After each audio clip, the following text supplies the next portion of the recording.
Pause. Take a break. Reflect on life. Remember, you are strong. You are enough. You are capable. You are blessed. And you are loved. Your moment of greatness starts now.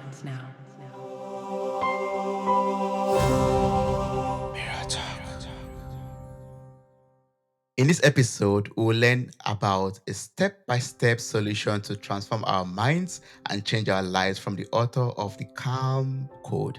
She's a doctor who has spent a decade studying the science of the brain. Welcome to the show, Dr. Annie White. How are you doing? I am fabulous. Thanks for having me today. I'm excited to be here. Thank you so much for joining me on this episode for a Soulful conversation. Even before pressing record, you shared an advice with me, and I'm like, yes. I mean, I even said it earlier that even if we do not record anything at all, what we've talked about before recording is enough for me, for myself, and I'm satisfied already with this conversation. But because of the passion that I have for soulful conversations and learning so much, and what you've done, the great gifts you've given to the world through your book, The Calm Code. I really want us to talk about anxiety, talk about stress, and how to manage all of that, and how your wonderful book, helps us to relieve all of those things. And it's not just the normal way that we know, but very practical, very useful, and very detailed ways that we could use or let go of our stress and anxiety, or and even just become happier people generally. But before we go into details and into your book, I'd love us to just learn from your own story, because I know your book too, you talked about your marriage, you talked about different things that happened to you personally. um but before that, I'd just love us to know what inspired you to study the science of the brain, and then you went ahead to write the book, The Calm Code. What was the story behind that? It's a good question. Well, I was seeing patients in my office, and I noticed that everything that came in was either rooted in stress, caused by stress, made worse by stress. And I knew that if we didn't figure out this stress piece and how to solve it, they would never truly be healthy or happy. So, my training, I'm a doctor of acupuncture and oriental medicine, and it's a 6-year doctoral program. And we focus on the root cause of things. We want to get to the bottom and solve it, because when you do, that's when true healing happens. Mm, So, it was my goal to get to the bottom of stress, right? And so, when I got to what causes stress, it's not the traffic jam. It's not the late bills. It's not somebody being on your last nerve, is it? It's the way that your brain is wired, mm, which brought me to neuroplasticity, which states that every thought, action, and emotion wires or strengthens the corresponding parts of your brain. And I'll give you an analogy in a minute so that you can understand this better.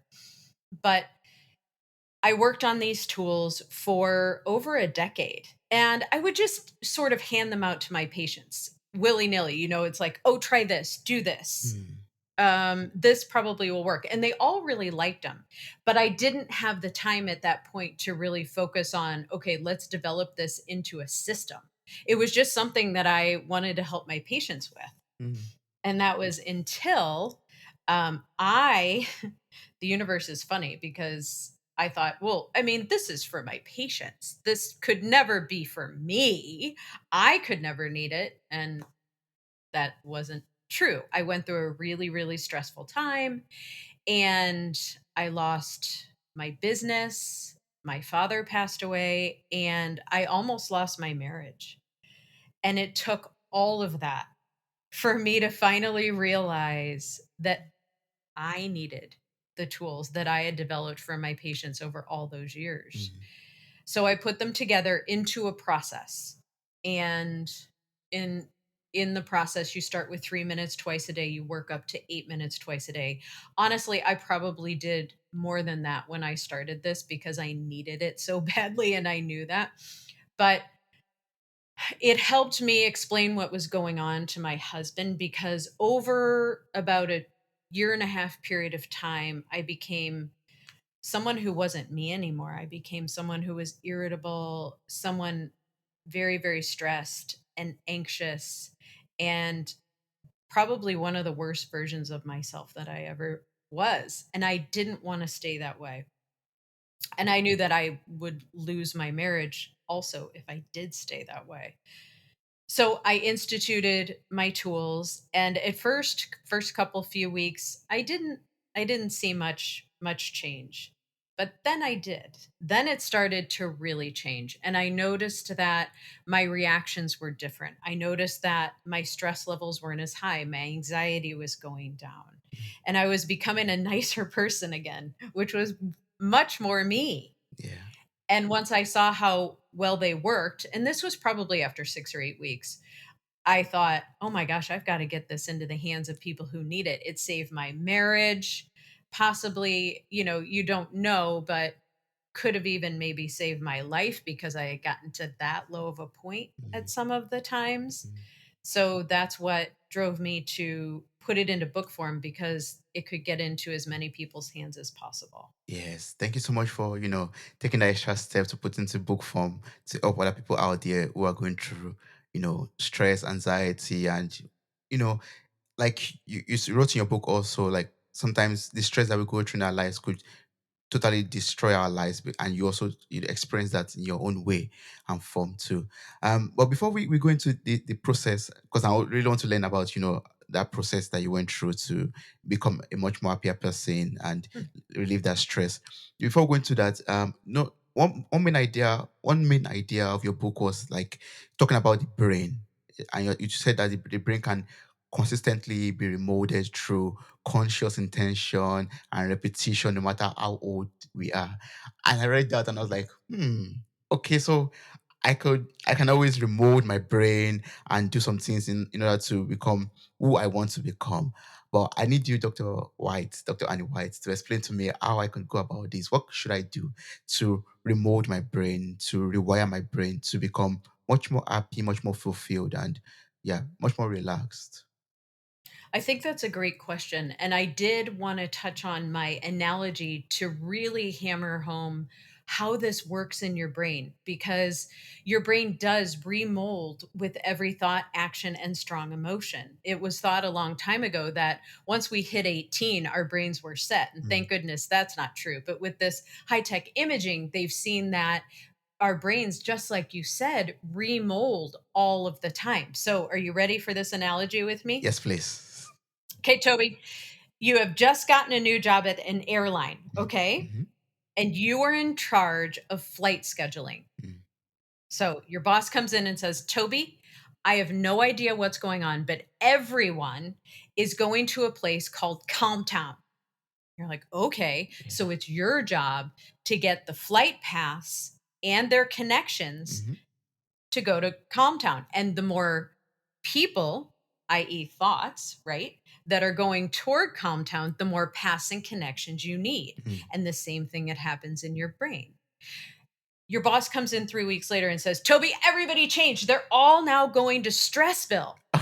So, what you would have to do is you would have to create paths and connections to get to Stressville. Mhm, And the more passengers or thoughts that are going to Stressville need more paths and connections. And what happens with those paths to Calm Town if they're not used? They in your brain shut down and start to disintegrate, just like the airline would make them inactive as well. mhm. Oh, Does that make that sense? makes sense. Yes, yes. What if my boss comes in and says, "Oh, people are going to Stressville," and I say, "No, I'm not making any pass to Stressville, but I'm just going to make everyone go to Calm Town or Calm Town." Does that work also for the brain? Does that kind of analogy work for the brain too?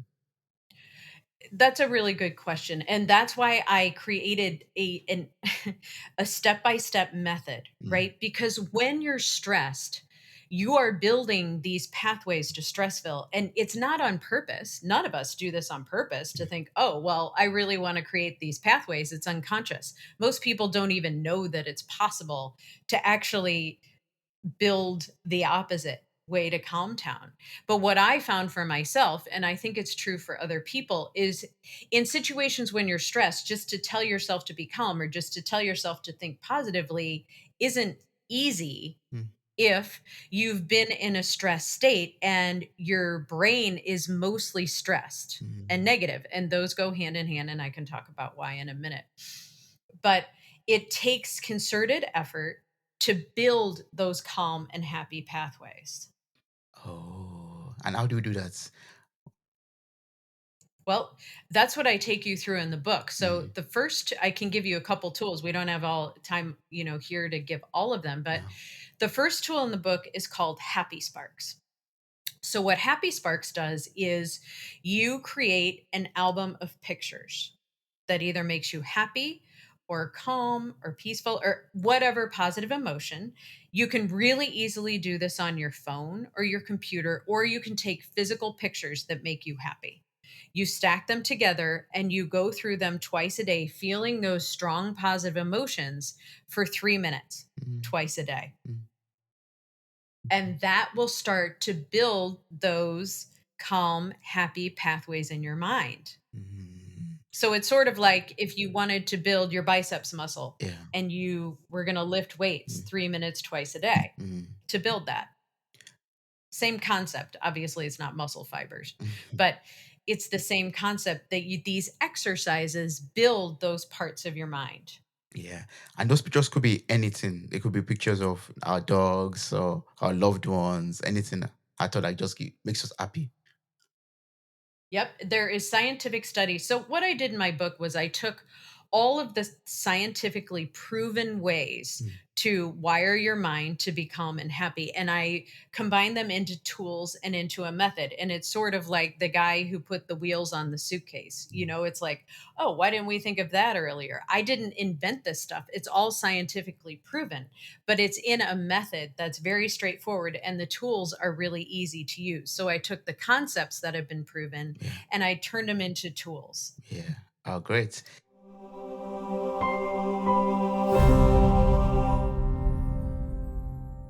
Are you enjoying this episode?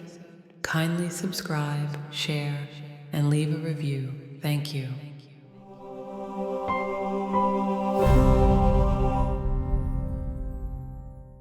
Thank you so much for sharing Yeah. that. That's a tool, the happy spark. Once you get the book, you'll be able to read about it. I think it's like in one of the early chapters. I don't know if it's chapter 3 or so, where you talk about the happy spark. But I would love us to talk a bit about the science, a bit about the science between, or on the science of the brain in relation to stress. Like, how can, and that's a chapter in your book also, how can stress break our brain? How can stress destroy our lives? Good question. So if you think about it this way, every and I know I've said this, but I'm going to put it in also a different way. Every thought, action, and emotion strengthens the corresponding parts of your mind. Mm. So if you go through a stressful time and you're thinking these thoughts that are stressed and negative, and I'll talk about negativity in a second, Mm. your mind is being built to be more and more and more stressed and negative. It's just like if you lift weights, right? Mm. Like this for your biceps, even if that's not your intention, your muscles are going to build. Yeah. And the same sort of thing happens in your mind. Every single thought along those pathways strengthen those parts of your mind, even when you don't mean to. And it was interesting with the pandemic, we really saw this in action because people were on high alert, people were constantly stressed, people were constantly fearful, and the studies that came out after the pandemic showed that it the pandemic and all of these negative and fearful thoughts Mm. not only exacerbated stress and anxiety and depression, it caused it. Mm. Ah, okay. Wow. So Yeah. so this has all been scientifically proven. Mhm. Yeah, yeah. I mean, so stress could even take us into worse states than we are actually. Yeah. And It does. I mean, in my own life, I saw that because stress can affect your prefrontal cortex, which is like your executive function, your decision making, mm, it actually shuts that down a bit. And when I was losing my business, I was making just decisions that really didn't make a whole lot of mm, sense. It was like my executive function and my decision making shut down mm, a bit. mm. So that's one other mechanism that stress can really. Of course. Yeah. Mhm. Wow. And now I'm super interested in knowing, like, if you could take us on that step by step solution on how we could, relieve our lives of stress or relieve ourselves of this anxiety that happens in life. Basically, that'll be so awesome. Like, can you tell us like the simple or the simplest thing to start with, and how we could build on that towards becoming even much more relaxed? Well, you have to do exercises that strengthen those parts of your mind Mm, every single day. mm, It's just like if you want to get into better physical condition, you have to do those exercises. This and these are exercises that build that happy part of your brain. So, what I would tell people is start with those happy sparks twice a day. mm. You're going to notice a difference in a few weeks. You're going to love it.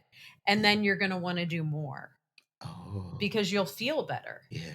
So when you have rebuilt, let's say rebuilt these relaxed and happy parts of your mind, Mm, then as we said before, the stressed and negative parts of your mind, they're not being used as much. So those ones start disintegrating. So you have a more balanced mind again. mhm, When something stressful comes up, you don't just go straight to stressful. You have a minute. You can be creative. You can be positive. You can come up with new solutions. mm, It's not this instant trip to Stressville that it was before. mm. Yes. Yeah. Happy sparks are. And I think, yeah. And I think the consciousness around this is the first piece and also the most important piece because a lot of people, after they read the book, they said, oh my gosh, A, I didn't realize all of this. And B, once I did, then I shifted my thoughts more often Mm. to the more positive. And do you want me to talk for a minute why stress and negativity are like hand in hand? Yes, please. Yeah.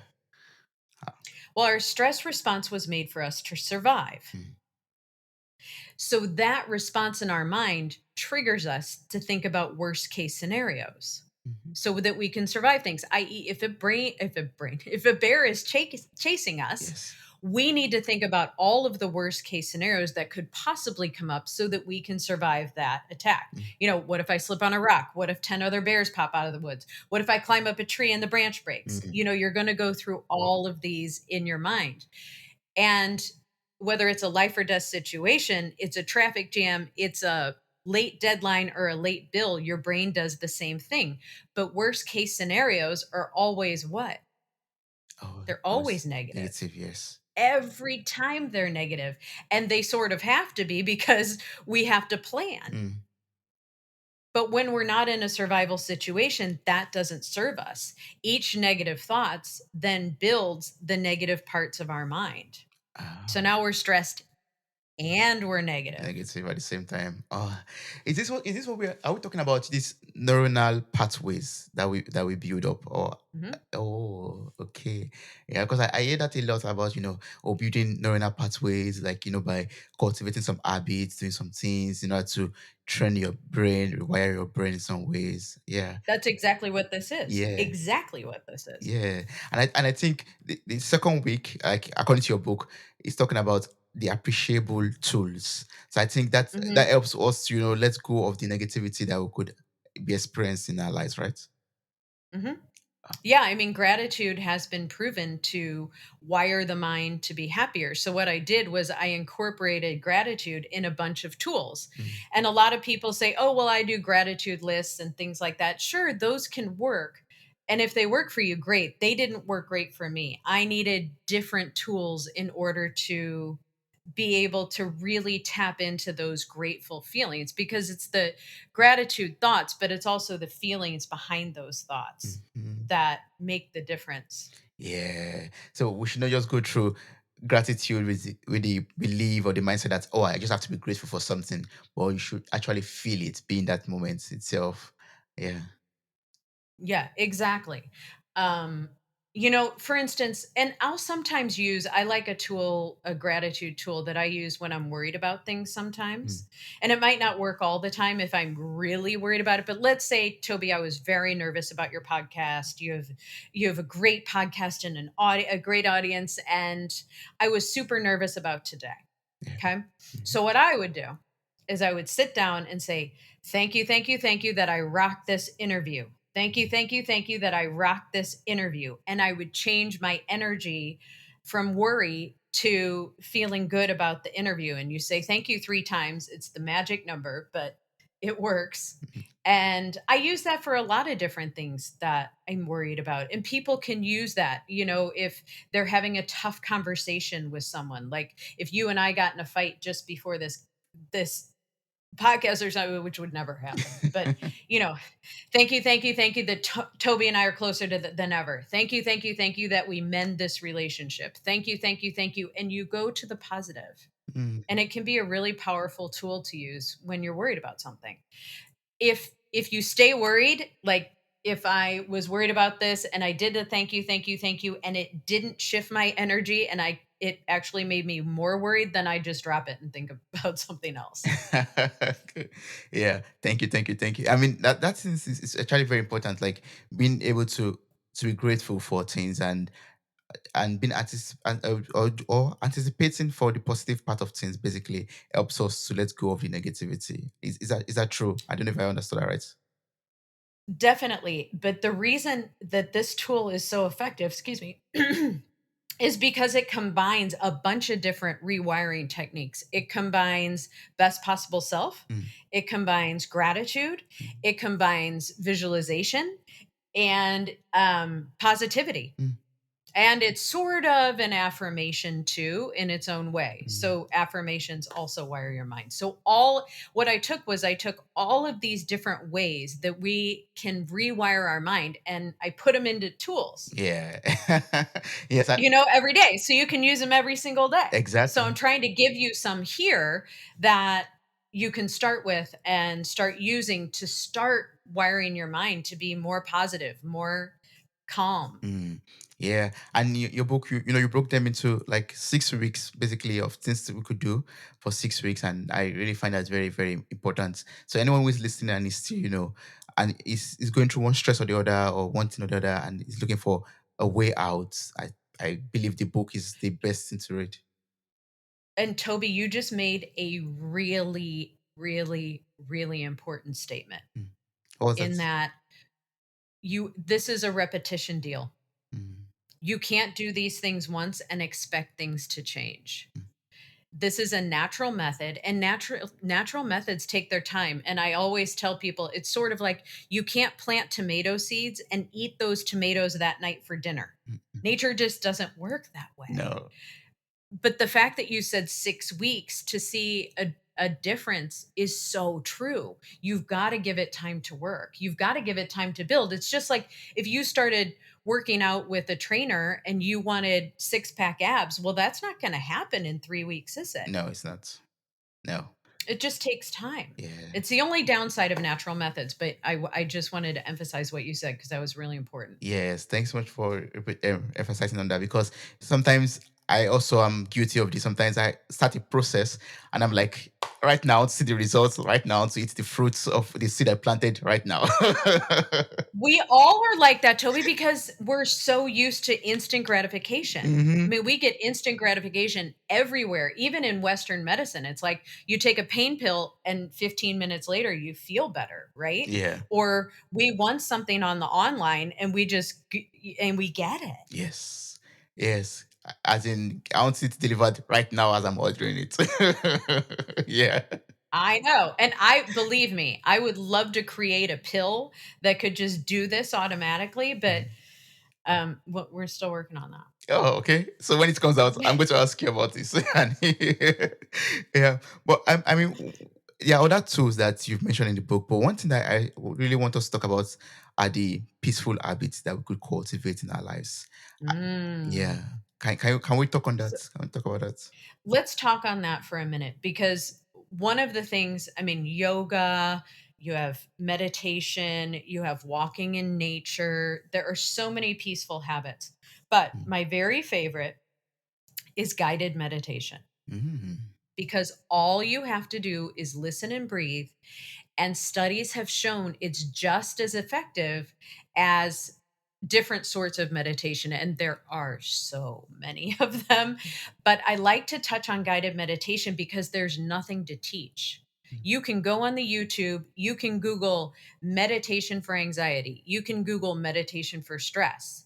I have some guided meditations on my website for people. I mean, there are so many different ways to access guided meditation, and all you have to do is put it on, and your mind is going to wander because that's how your mind is trained. But don't worry about that.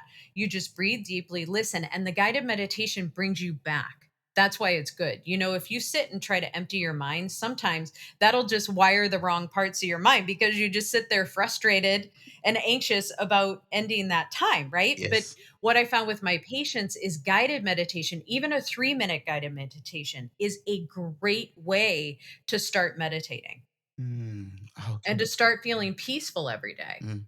without too much effort, really. Oh, that's true. But sometimes, in guided meditation, I've tried it once or twice before, and sometimes they say, imagine you're in a place like this, and I'm trying to imagine it. I'm like, I'm not imagining it. Like I can't see it. What do I do at that kind of in that kind of situation? That's a really good question. So I would say that's not the one for you. Oh, okay, okay. Okay. Because there are so many different kinds, right? Some of them have you tense different parts of your body and then relax. So Mm, I think that would be a good one for you mm, because you're not a visualizer. You're more of like an in your body person, mm. right? Yeah. And I think you could access, I don't know how I don't how would I Google that? Body relaxation guided meditation. Try that. Oh, okay. Yeah. So, And it might have you, okay, start with your feet, tense your feet up mm, and then relax. And then go to your calves and you work all the way up your body.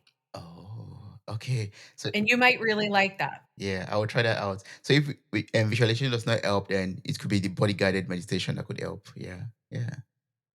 Because the guided meditations, there are so many I mean, some of them use light, some of them use visuals, some of them use it through your body, Mm, and you just have to try different things until you find one that really works for you, that really resonates with you. yeah. Because everybody's different. That's true.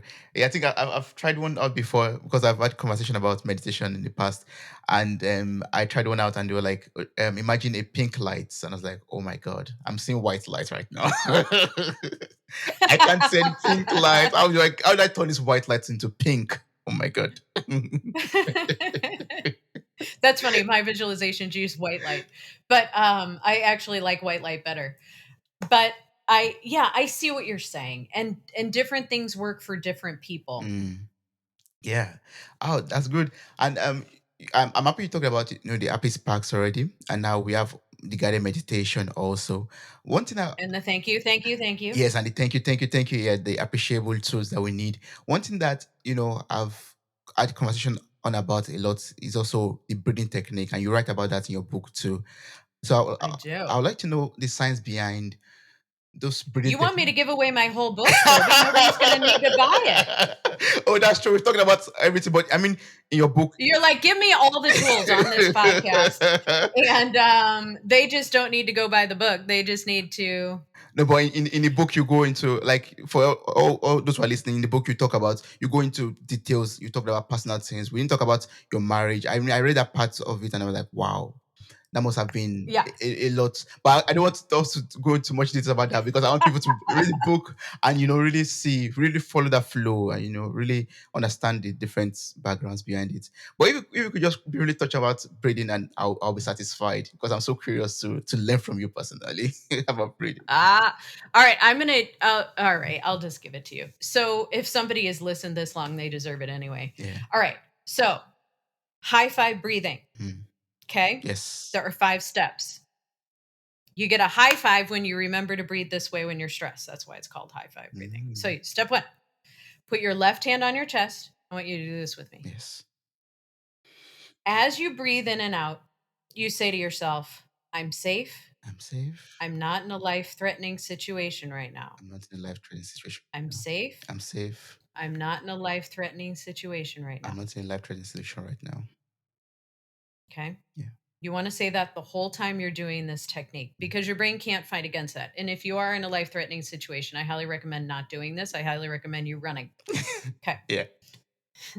Step 2, put your right hand on your lower belly.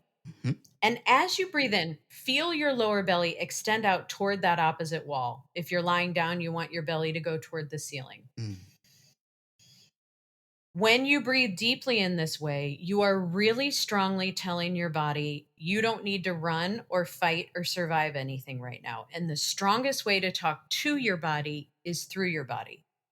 Okay, so Mm. this alone will relax you if you can breathe all the way down deep, not just in and out of your chest, Mm. but in and out through your lower belly.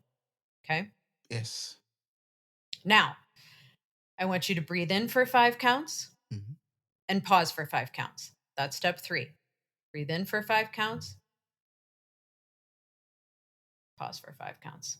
It can be as long or short as you want it to be. Do what feels good. The next 2 steps: breathe in for 5, pause for 5, breathe out for 5, pause for 5. As you're breathing down deep and as you're saying, I'm safe, I'm not in a life threatening situation right now. I'm safe. I'm not in a life-threatening situation right now. Mm.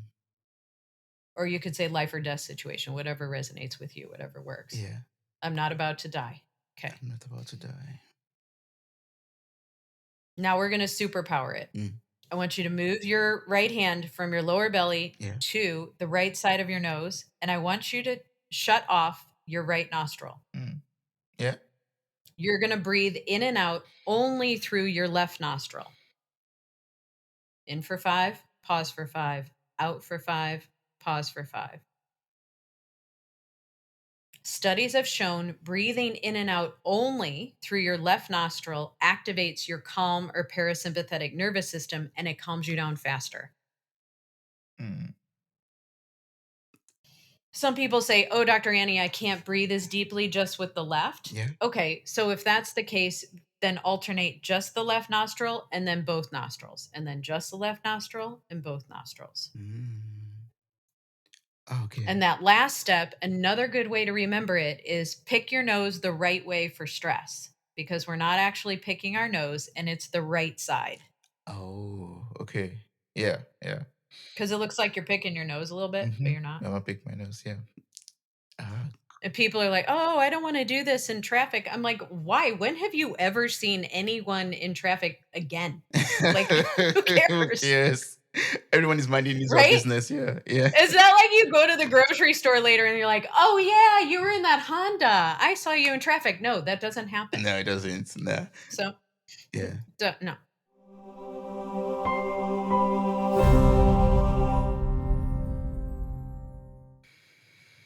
Hmm. Yeah. I feel It's your new stress secret weapon, Toby. yes. Anytime I feel stressed, I'll just do this some breathing technique. Wow. Wow. I've learned a lot from you already, Dr. Annie White. I really appreciate you going into details about your book. We've not even talked about No, I didn't give out everything. all the tools. I was No. teasing you. No, we didn't. I was just teasing you. Yeah, the book is filled with a lot of details, a lot of tools, a lot of things that everyone could use to, manage anxiety, manage stress, not just manage them, but, let go of them totally and transform their lives, their minds totally also. Thank you so much. I appreciate this. I'm sure that people out there will still have more questions to ask you. We didn't cover everything, so the people that have more questions, or if you want to maybe connect with you personally to just work with you, or maybe just follow up on some things. What's the best way to do all of this? What's the best way to reach out to you? Okay. Well, my email is support at Annie, Annie White.com. Mm. My website's dranniewhite.com.